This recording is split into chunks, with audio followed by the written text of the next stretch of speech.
Ce monde vétuste et sans joie, faille là, coulera demain devant notre foi, faille là.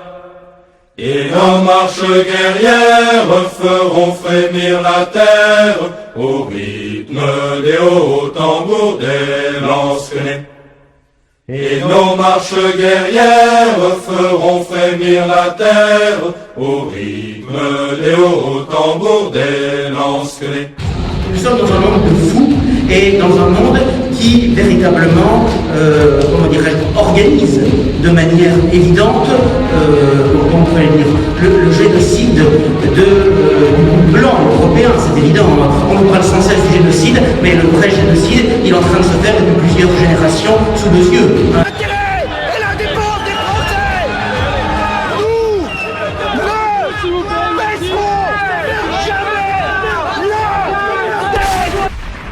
Bonjour à tous, nous sommes le 23 avril 2020 et aujourd'hui je souhaiterais aborder avec vous la question de la réimmigration.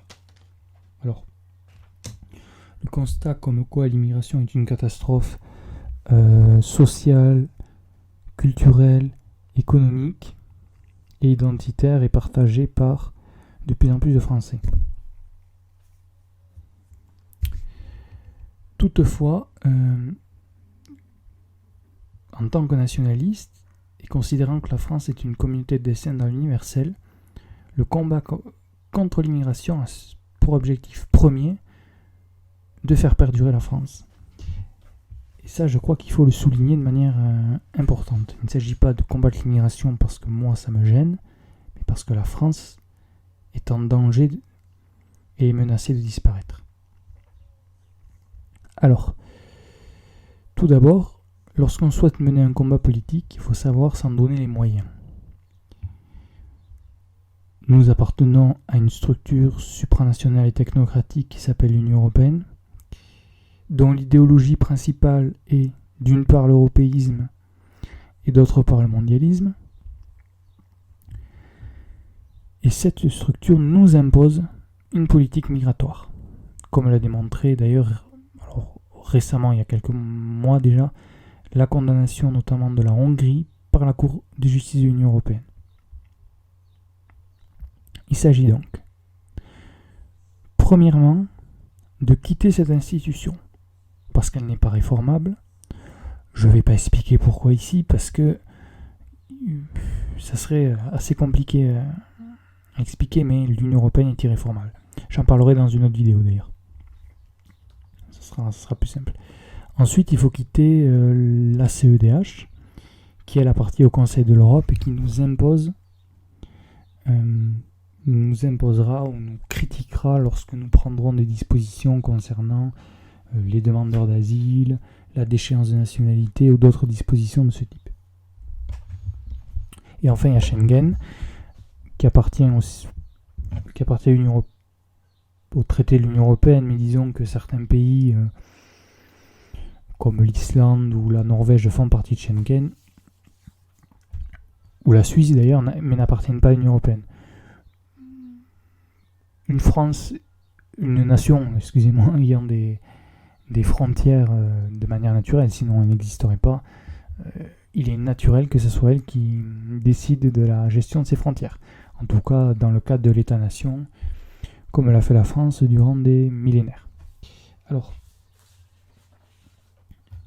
je souhaiterais aussi préciser une chose, c'est que la question de l'immigration, de la réimmigration,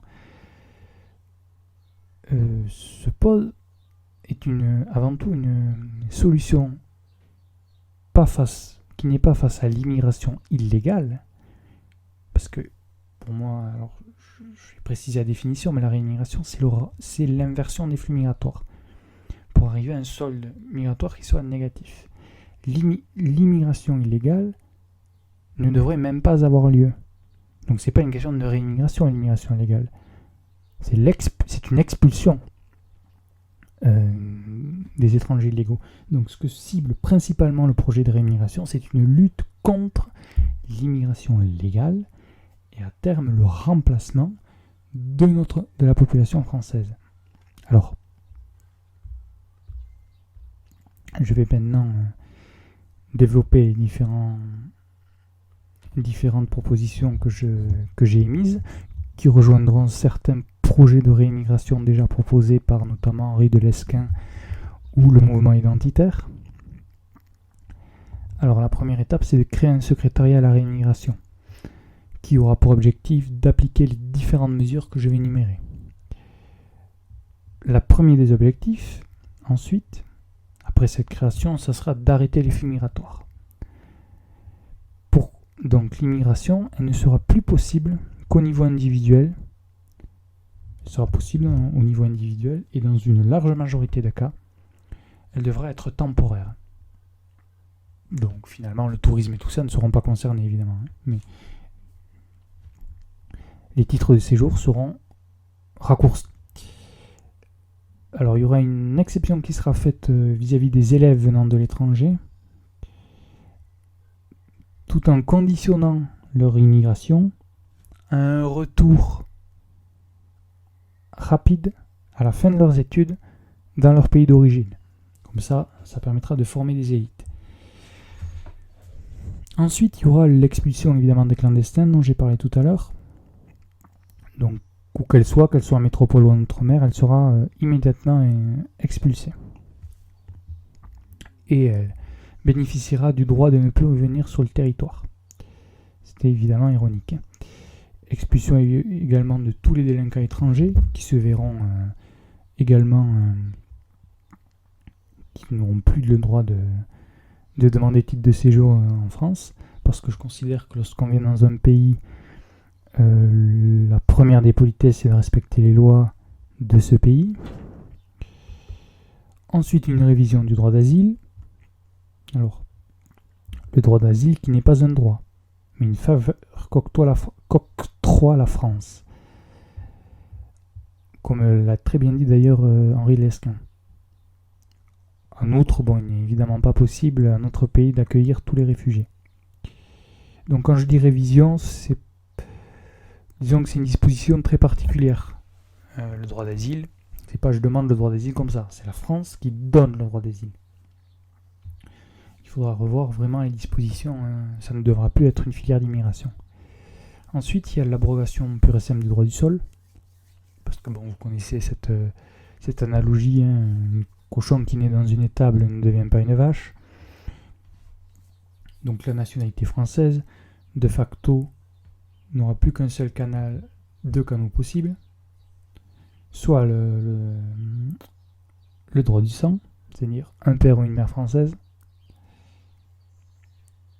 et ensuite le mérite. Le mérite est surtout la volonté du pays d'accueil.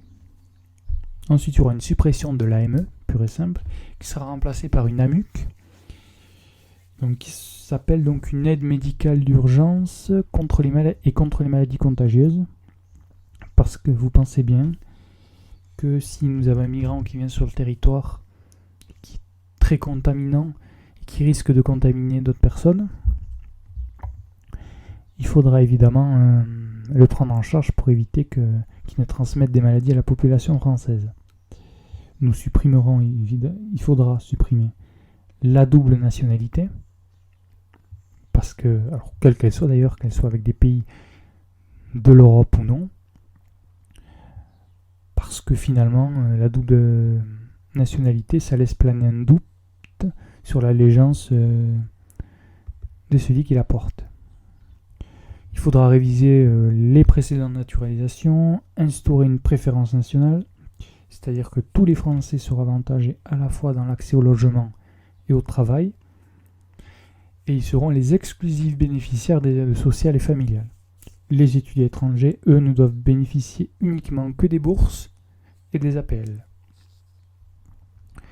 Il faudra instaurer ensuite un nouveau regroupement familial inversé pour ceux qui seront expulsés du territoire, et il faudra supprimer le regroupement familial pour les immigrés.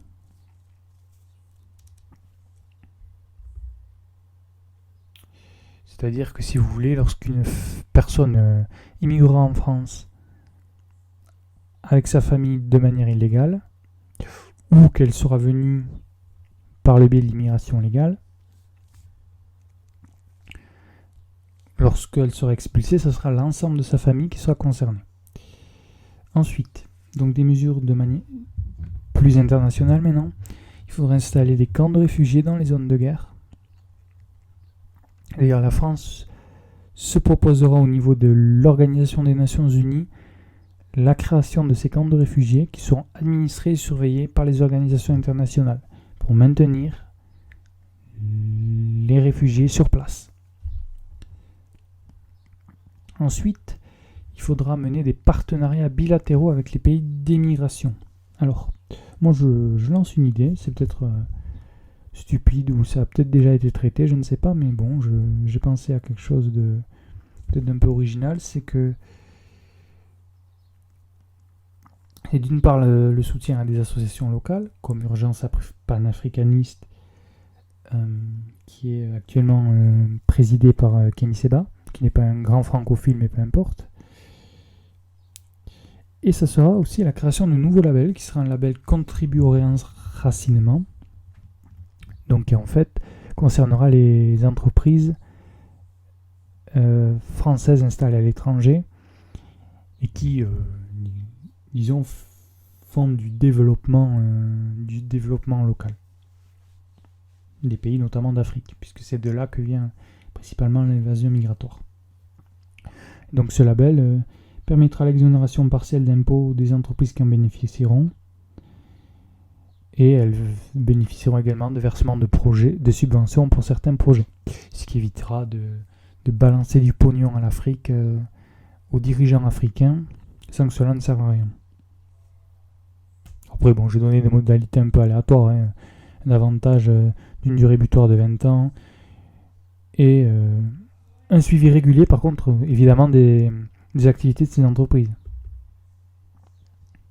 Et enfin, je pense que c'est utile de créer des partenariats économiques et militaires avec les pays d'Afrique du Nord, parce qu'on oublie trop souvent que l'Afrique du Nord, c'est une membrane.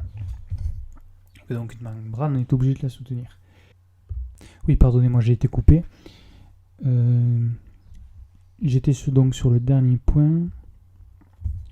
Donc des partenariats économiques et militaires avec les pays d'Afrique du Nord. Ce que je pense utile, c'est de déplacer les différentes troupes qui sont notamment dans les pays baltes, dans les pays du Maghreb et en Égypte pour protéger leurs frontières. Voilà. Donc je vous remercie de votre écoute, en espérant que cet audio vous aura plu, et je suis prêt à écouter vos différentes propositions. Merci beaucoup.